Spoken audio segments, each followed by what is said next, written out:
What's up, everybody? Chef Lexis here, and today I'm dedicating this episode to my mentors, Marcus and Melba. Marcus is Marcus Samuelson, who owns Red Rooster and has been a great part of my culinary career. I love going to this place, Red Rooster, and I'm going to show you a dish I love from there, the mac and collard greens. It's going to be amazing. And of course, Melba from Melba's in Harlem. We all know her for chicken and waffles, but I love it for her catfish nuggets. So today, I'm going to make catfish nuggets, I guess my rendition of it, but paying homage to the both of them.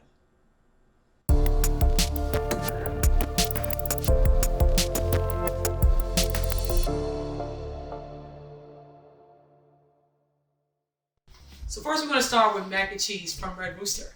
Or my rendition of the mac and cheese from Red Rooster. I love ordering it. I'm going to actually use my rigatoni noodles from Barilla.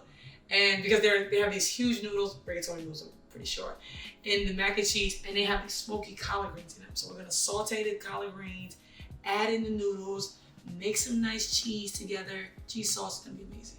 So I'm going to take you over with me to the stove.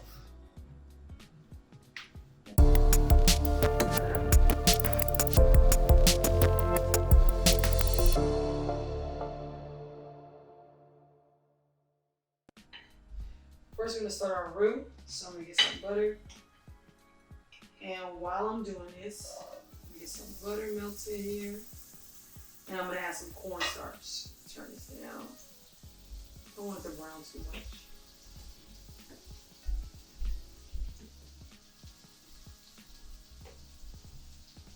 Wait for the butter to melt. And as the butter is melting, I'm going to add my cornstarch. So I use cornstarch for thickening agent for my cheese sauce, for my mac and cheese. I'm about to take this one. Whisk it.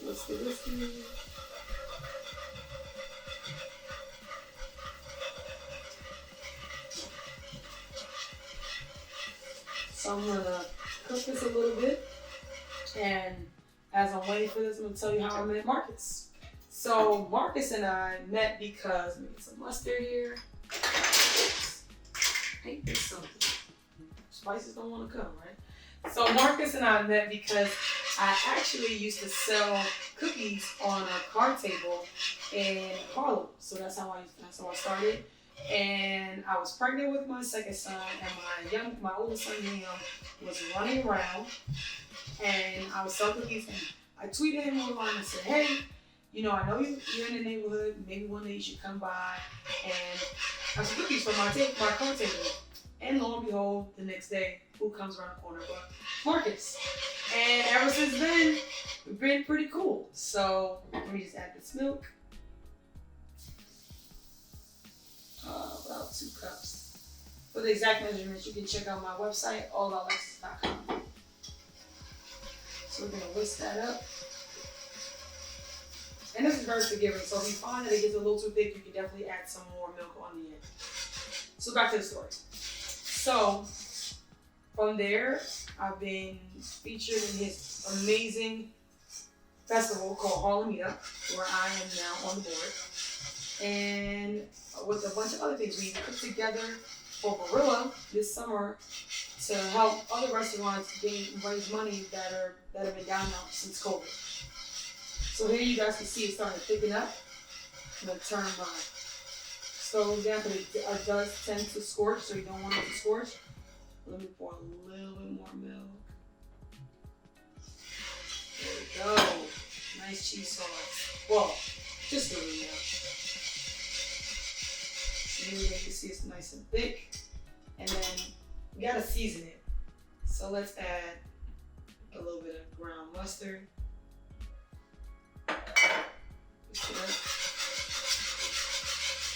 Brown mustard just adds another level of flavor. You can even add a little bit of nutmeg. Nutmeg adds great flavor to mac and cheese. Got some fresh ground pepper. Some salt.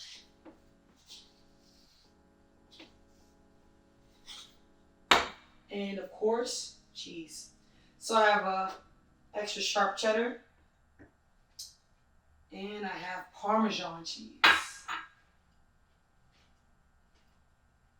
I think that's enough cheese, right?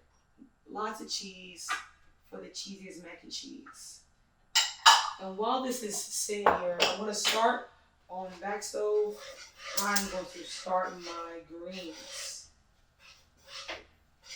So I just turn the heat on my pan. And I'm going to put a little bit of olive oil.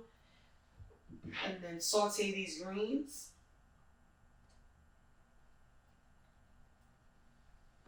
With a little bit of salt and pepper and smoked paprika. There comes our sauce. It's really good.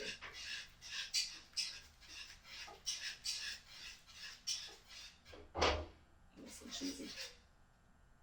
Oops, lost the milk. So if you don't like it that thick, you're welcome to add some more milk. I'm going to everything to come together. I'm trying to take my own self out. So let's turn this on really low. All we got our. Let's start our greens. Let's get over these greens right here. And then with our greens, I guess a little salt. Lots of salt. We need some salt. Cracked pepper.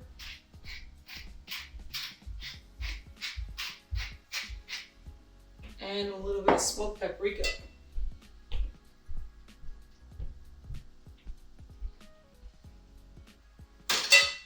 Like if you caught our episode before, you'll see that we had a smoky collard greens. So you catch that also on my website, allaboutLexis.com. So let's stir this up. Now we're just frying this up. We're not cooking it that long. We're cooking it so that it's wilted down and we can easily mix it with our cheese sauce.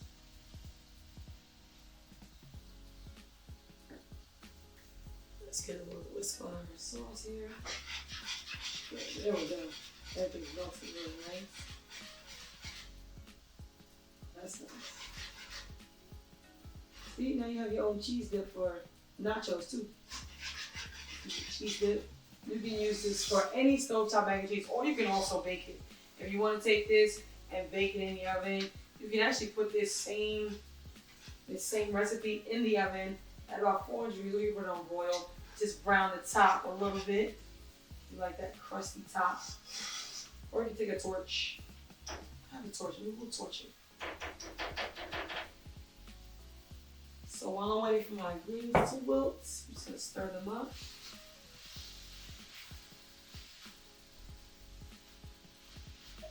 We're going to come back in a second, guys, right after our greens are wilted.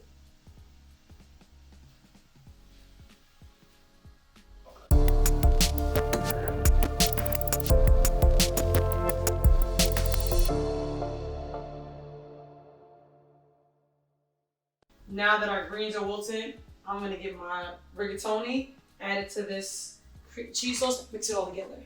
So let me grab my rigatoni. Pour it in here.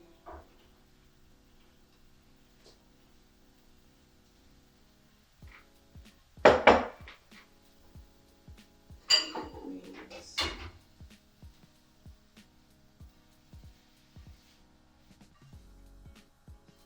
Get our greens all in there. I mean, who doesn't love mac and cheese and collard greens? I mean, and together, it's perfect. Perfect pairing. Here we go. Oh, that's nice.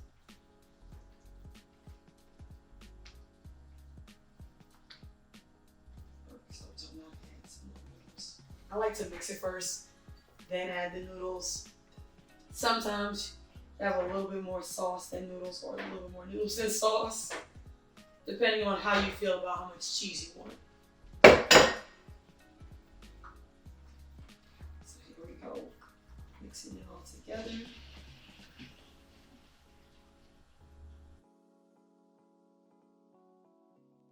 We're gonna mix this all together, and we're gonna serve this on a plate. Now come meet me while I go fry some catfish.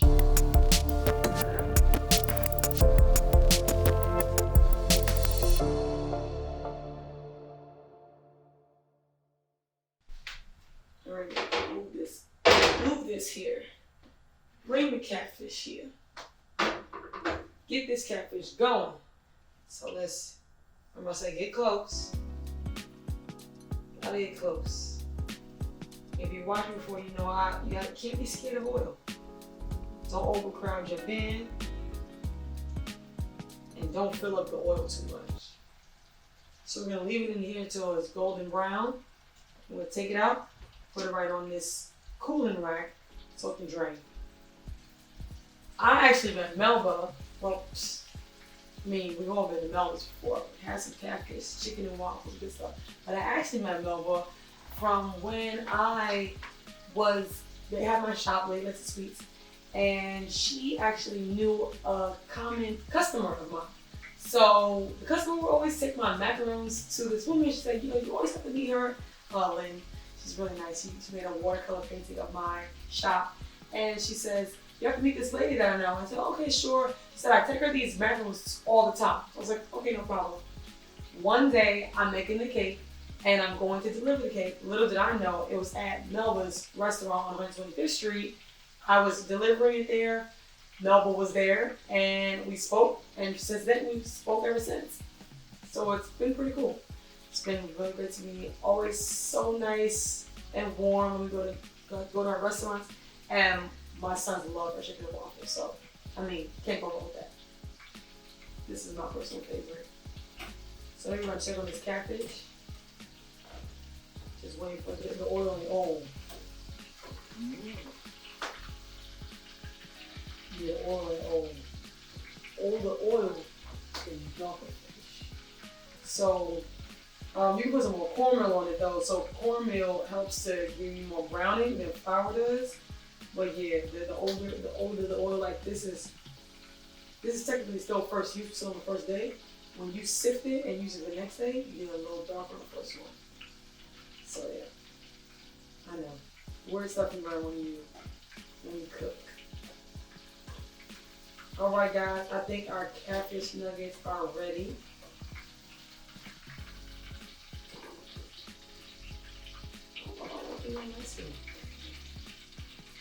They probably taste hella good.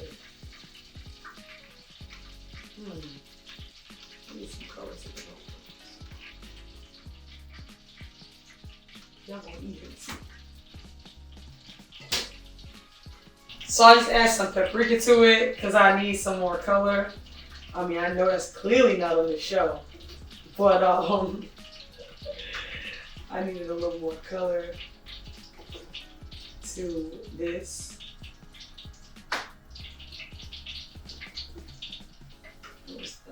Alright guys, so I just finished putting a second batch of catfish in my oil, and we're gonna put this on the tray, and I'm gonna meet you back at my table.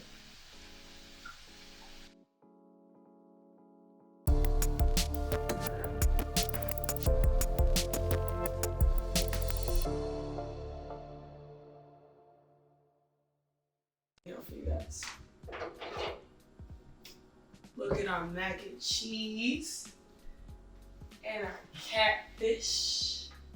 Let's plate this bad up. I think you can plate it any way you want to. You can make a basket, put it together. I'm gonna get a bowl from a mac and a plate for my catfish. Or maybe I should have just got one. Nah, you know what? I need all this catfish on one plate and all this mac on another plate. So, what am I using tools for this? Let's do this. Gotta get your hands dirty. I think I want a mound of catfish. Looks amazing. Smells good. We need smell-o-vision so you guys can smell what I'm smelling right now. Yeah, I need all that catfish. This is not the same amount of catfish that comes in one meal when you go to Melba's. Oh yeah, that looks good. I like that.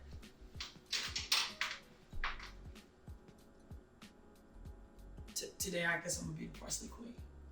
Yeah, you know I don't like parsley. Unless it's in Green Goddess rice, which is really good. And let's get this mac. Mac and cheese. Go in there. of cheese. Just add a little bit of cheese to the top. I know you're probably like, why are you doing that, right? Because I'm going to help it a little bit. So let's get a little torch action. Got a little crispiness on here.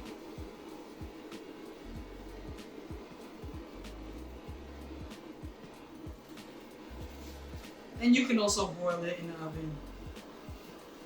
I think a little toasting of the cheese is really good. I like it. So here we are.